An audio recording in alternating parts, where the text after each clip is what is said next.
Well, welcome everyone. I am so thrilled that you're joining us today for Up and to the Right. And I am specifically honored to be able to have my friend and our guest speaker for the weekend, Mark Green. And Mark, you did a great job. Well, thank you. I enjoyed it. I'm glad I only do it once in a while. I have no idea how you prepare content every single week. So I appreciate preaching so much more now after this last weekend. Well, thank you very much. But hey, I think popular opinion right now is that we're going to have to get you on the preaching rotation right here. Well, we'll see how that works. And so I got to recover first. How about that? It's like talking to a pregnant woman about having more children. You don't want to talk to me about it right now. You got it. Yeah, no, I've seen a lot of you lately. Yeah. And so this is Monday following the Sunday, and good to have you. Matter of fact, your message so impacted people in Guthrie. We had 5 people baptized. That was not planned. Yeah. Pastor Hetty gets up and says, hey, some of you need to give all. Mark talked about giving your all. You need to give your all. And 5 people got baptized. Well, my grandma will be proud of me. She was a preacher and always wanted preachers. So maybe that'll, in heaven, she's rejoicing that 5 people got baptized. Yeah. And we had 6 people baptized in Oklahoma City our stay. Yeah. And Beautiful. Yeah. That's all in. Yes, it is. Yeah. It is. So I want to, we just celebrate this weekend. That message was wonderful.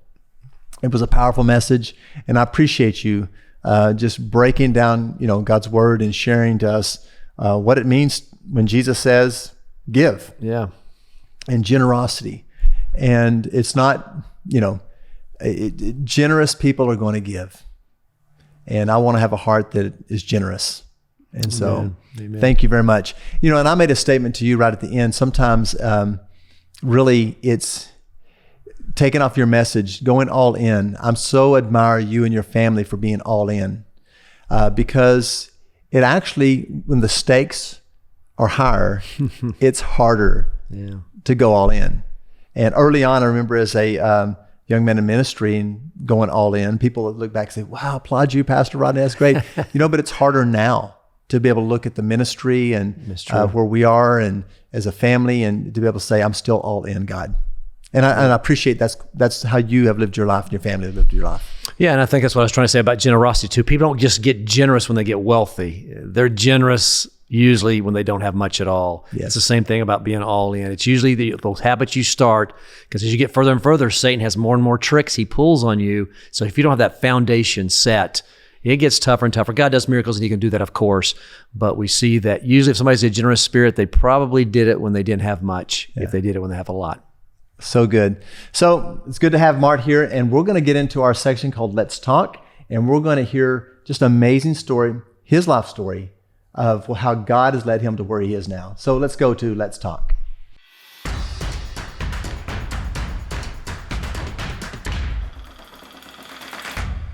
Mark, I'm so glad that you're joining us, and I would like for those listening, because we have an audience that listens, that joins in, obviously North Church, but then an expanded audience. And let's hear a little bit about your story. Talk to us a little bit about, where did all of this begin with the Green family? I'm sure you've got some good family stories or history that's been shared to you that you want to pass on to everybody. Yeah, the history for me, I guess, would probably start with my grandmother and grandfather. As far as what I heard, I didn't know my great-grandparents ever. I did know my grandmother and grandfather Green. That would be my dad's parents. And we heard stories about them a lot growing up. And Marie was a tent revivalist back in the 1940s. Marie Lark, her and her dad went out, pitched tents, and I don't know if people thought they were going to the circus or they was going to a church service. I don't know. Back in the day, just a big tent and lots of lights. You show up.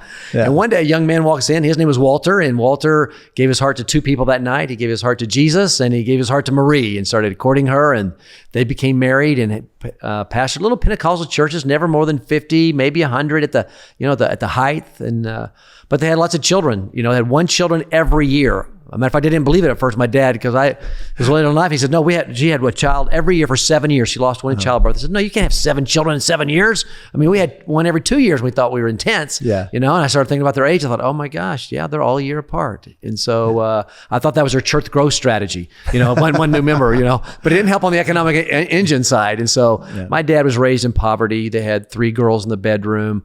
The parents would be in the living room, and the 3 boys in the kitchen and stuff. And so he was just raised that way with a lot of poverty and stuff, but a lot of happiness, a lot of joy, and a lot of generosity. Like, how does generosity come out of that story?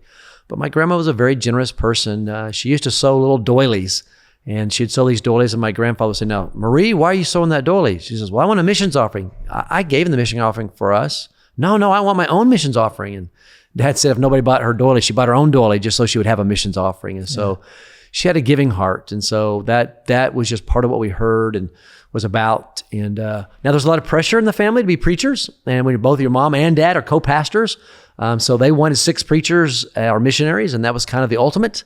And they got 5, and they got 5 preachers. Okay, so who was the one that did not end up being the preacher or missionary? Yeah, well, that was my dad, of course. My goodness. Yeah. So he felt second class for the longest time, actually, because all his brothers and sisters were missionaries, married missionaries, preachers. I mean, exactly what it was. Kind of, that's first class, and everything else just seemed to be second class. But my dad, that's just what he wasn't made for. My dad didn't do very well in school. He took distributive education, so he was actually working at the little 5 and dime store back in the day when they had soda fountains and 5 and dime. Met my mother there. They got married as teenagers, and off he went in the retail business. Yeah. So who did he work for first? McClellan's was a place, and then he got to TGNY. So pretty early on, what I remember was the TGNY day. He was down in Lawton, Oklahoma, which is where I was born in 1961. And short order after that, TGNY, which is based in Oklahoma City, and it's the reason I live in Oklahoma City and have all my life, except for those first few months, was because of TGNY, which was a kind of the Walmart of the day, but it was based right here in Oklahoma City. Had 600-700 stores in its prime. Yeah. So you got your dad who has felt this pressure to be called into ministry, but never felt that call himself. He goes into the business world, marries a young lady.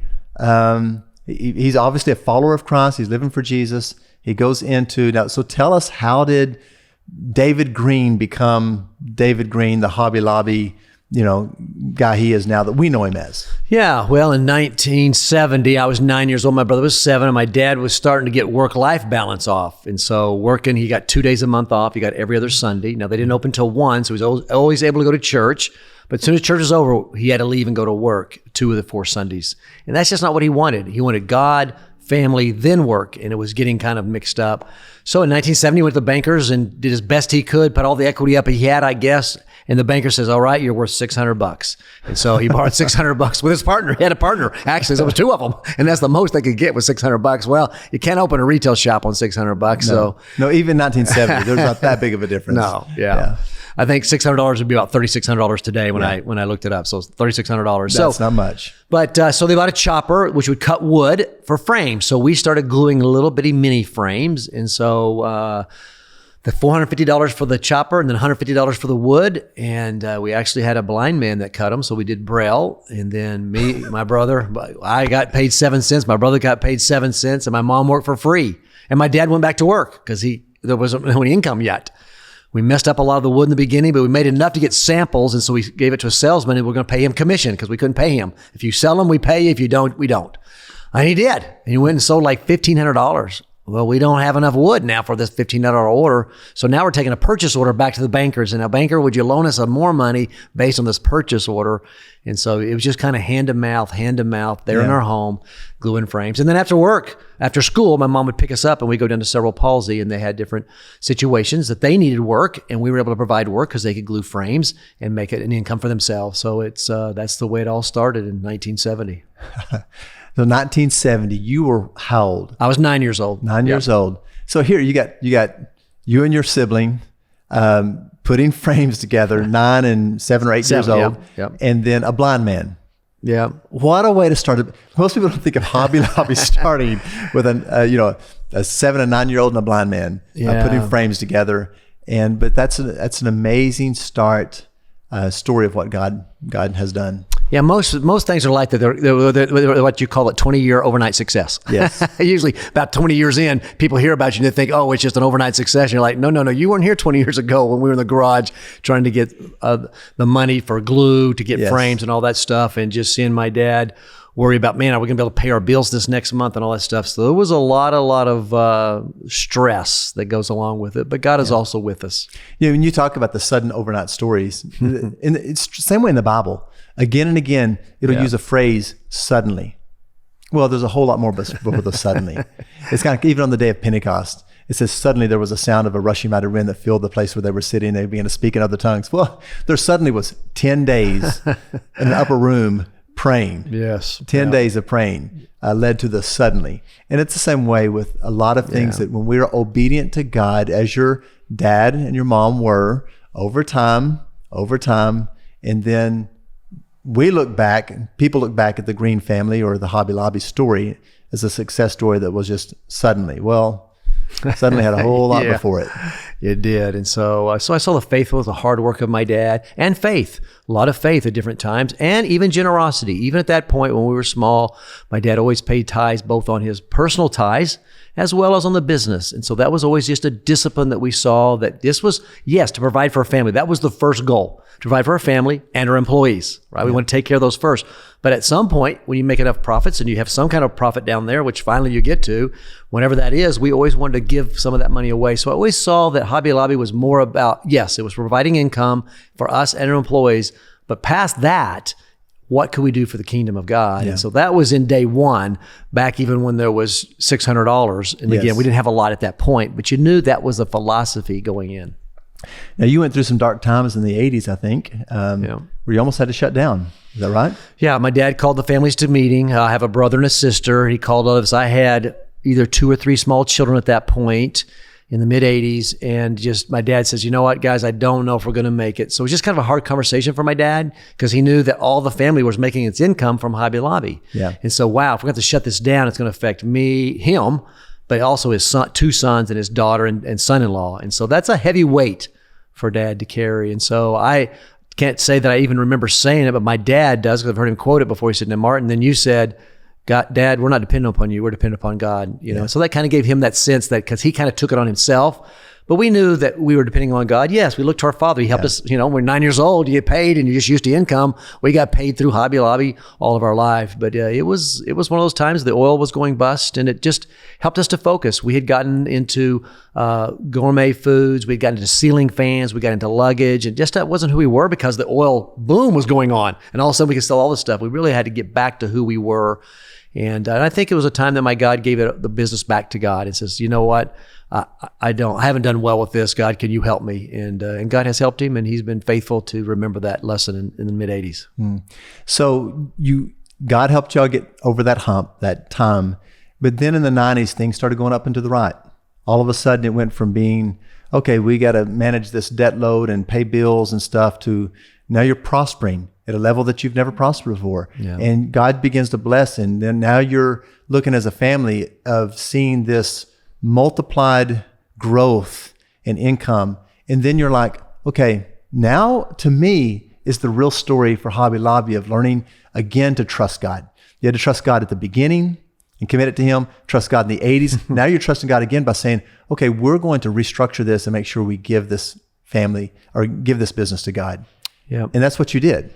We did. We structured that way because we kept thinking, well, we own it. And my dad had to start thinking, what if I die and my mom died tomorrow? The estate taxes would be quite high for us and all that kind of stuff. So there's insurance you can buy. You can do generation skipping, all these different deals. And at some point, finally talked to some people and said, well, now you seem to be a generous family. And so if you really see yourself as a steward of this business and not an owner, if that's what you really see, there's some things you can do.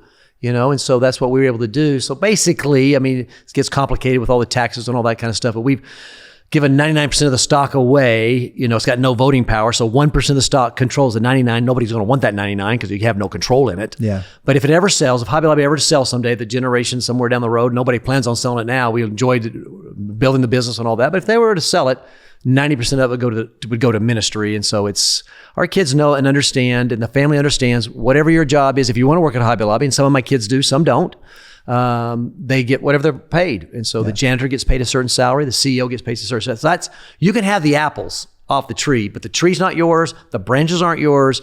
That all belongs to God, and we're going to steward it well. So your job is to steward this huge orchard. It used to be one tree in that orchard.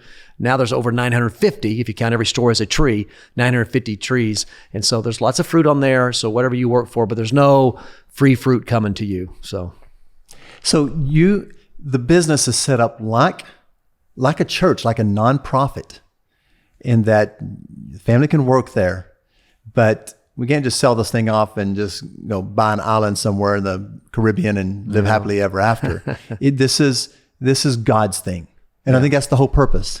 I think it's on the side too. I think God made us to work. I don't think God made us to go sit on an island and do those kind of things and stuff like that. So there's the joy of working. God made us to work in the beginning. Work was here before the fall. Yes. The fall just messed it all up and made it super hard, And I think when God comes back, there's going to be some new work, some new jobs, some new inventions are going to happen when God comes back, because he's coming down to earth again. And so I cannot wait for Jesus to come back on that white horse, and we get to do this without all the friction that's going on right now.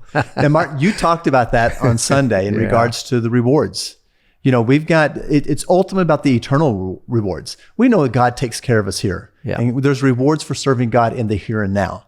But it is ultimately about the then and there. Amen. It is ultimately about the new earth. And I think people missed out on that. We think of just going to heaven as this, and you mentioned it, we go float on, a cloud somewhere, but that is not what heaven. We do understand that Jesus said, today you'll be with me in paradise. So there is that place. But ultimately, he's coming to set up his kingdom with a new heaven and a new earth. Mm-hmm. And that this earth, one day he is going to rule and reign. Everything is going to be made new, restored back to the garden stage. And so that we'll be able to rule and reign with him forever. Yeah. And that's exciting, because I know my God's an amazing God. I just had a grandchild born again. I'm looking at those little bitty fingers, that eyeball, and all that stuff. And if he's got a new creation coming for us, oh my, it's going to blow our brains. Yeah. So yes, I think it's all of that. And so let's be ready. And I do believe there's rewards. I believe in the prosperity gospel. It's just not here and now. It's what you said. It's there and then. Yeah. He promises 100 times return. Not necessarily in this lifetime, because sometimes God does bless us. Sometimes he doesn't. My grandmother was very poor. She died poor. She is not poor now. I know that she got an incredible return. Because again, as I like to say, it's not the size of the gift, it's the size of the sacrifice. And she made more sacrifice than we have. We've outgiven her dollar-wise by a lot. But sacrifice-wise, we've always given her our excess. She gave the last dress she had. And that was not what we did. You talked about yesterday, over the weekend, you don't believe in a prosperity gospel, you believe in a plentiful gospel. Yes. Is that, talk a little bit about that. That you've already unpacked it a little bit, but a little bit more. Yeah, some people talk about prosperity gospel. And on this side of earth, I don't believe in the prosperity gospel. Then I hear people about the poverty gospel. Oh, God made us to be poor and all that stuff. I don't think that's necessarily true, but I believe it's a plentiful gospel. Yeah. I believe it's like a funnel. I like to use a funnel as my visual. If you'll let it go through you, God will keep putting it in there. And so he knows who's going to let it go through and who's going to get kind of stagnated. If you stagnate and you try to hold on to it, it's going to stink, it's going to rot, it's going to rust. So you might as well give it away, and then allow God to give you more to you. And so it's risky, but Satan has tricked us. I mean, big time. He's tricked us and said, no, keep taking in, brew more. And I'm saying, oh man, if you just knew how much blessing there is when you just let it flow through you and let God do more for you, because he's the God who owns it all. Yeah. And so he will pour more through you, especially if he knows it's going to go through you and not get stuck. Love that. And I think one of the reasons why we don't give is because of a scarcity mindset. Yeah. We just believe that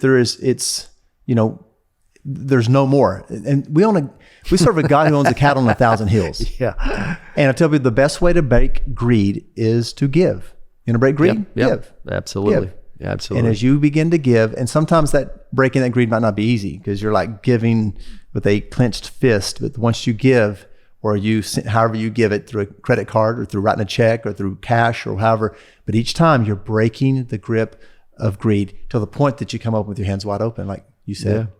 That fries story was so good. The fries. And if you didn't see that, come on, you need to go and watch that fries story. Yeah, you got to watch that. I can't redo that. So I have my French fries with me. But yeah, and I think Satan only has 3 tricks. He tells us in 2 John 2:16, the lust of the flesh, the lust of the eyes, and pride of life. Yeah. And so the lust of the eyes would be possessions. And there's nothing wrong with possessions. There's nothing wrong with having a car, a home, nothing. Possessions are totally neutral. Yeah. Satan is a liar. He takes possessions, and that's where you want the lust of the eyes. Oh, I have to have that. I got to have those new shoes. I got to have this. I got to have that, when you can't afford it. Yeah. So I think, what's the antidote to that? And you just mentioned it. It's generosity. You show me a generous person, and they do not have problems with the lust of the flesh. My grandma had the opposite problem. My grandfather kept saying, well, you got 2 dresses, you just give that last one away, And so he's trying to get her to keep a few more things, you know what I'm saying? For her own safety and stuff like that. But God provided. And so if you want to take away one of Satan's 3 tricks, be a generous person. Wow. This is so good. And Mark, thank you so very much for joining us today. And let me just tell you that I hope that you go and listen to his message over the weekend. You can go to our Facebook page, you can go to our website and watch it. I think it will inspire you, and I hope that you share it with others. But I hope that you will also join us again next week or in 2 weeks for Mark. He's going to be on again for another episode. And join us again for Up and to the Right and share it with somebody. Have a great day.